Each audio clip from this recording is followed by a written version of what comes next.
Hi, my name is Gemma Mallord and I'm the creator behind Mini Made Home. As you might have guessed, I make miniatures for dolls' houses, often with a vintage flair. I've partnered with Benefit Cosmetics to create a miniature house that brings their newest holiday collection to life, with every detail down to the gelatin moulds, inspired by the beauty brand's 60s inspired holiday sets that launched this year.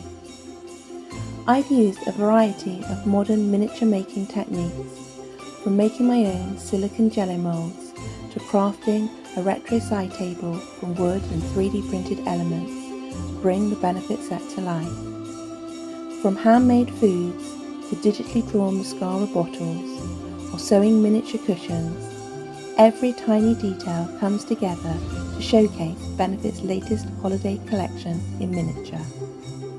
I hope you love it as much as I've loved designing and making it.